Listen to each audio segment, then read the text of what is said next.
The original idea came about 2012 when I actually found a set of wills, and it was from a woman who died in the First World War acting as a man.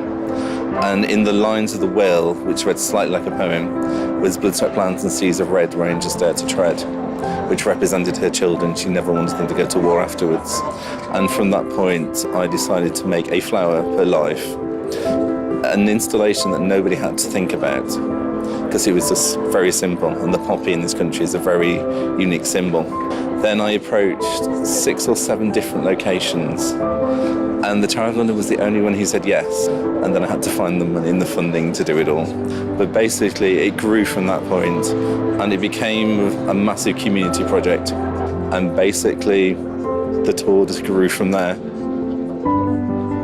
1480 now exists to commission artworks and take them across the whole of the United Kingdom to find new ways in which people can remember the stories of the First World War and commemorate those that lost their lives. We're absolutely delighted we were invited to bring them to Hull as part of City of Culture.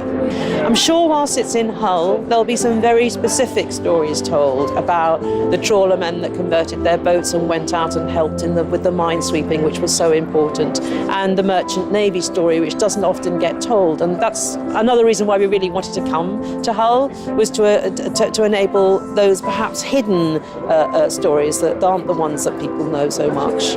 So what we try and do in each location is respond to the architecture, so finding a window that it can seem to pour out of, and that actually it should always behave like a liquid, so it cascades around bits of architecture, it bounces off the pediment of something and then cascades down in that kind of thin neck and then spreads out at the bottom. And everyone's responded in a very personal way to the sculptures, and I think because they are incredibly accessible and populist in the kind of right sense of the word, I think, that people really get moved by them. And I think it's really important that artworks come and people can come together and share their ideas and their feelings about things, and realise, that we have a lot in common with each other.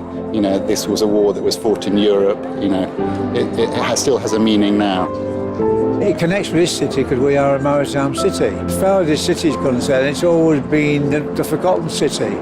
And many people can, shall we say, look back in their sort of relatives have lost their fathers or granddads or whatever it may be. Basically, over the years, people either went to sea, whether they be trawlermen or in the Merchant Navy. And I think this will bring back a lot of memories.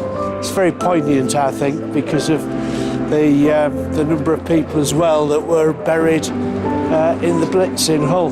We've just, it's about remembering the people who fought in the war, and also I think as well the fact that it's on the Maritime Museum, it's remembering the people who died at sea as well.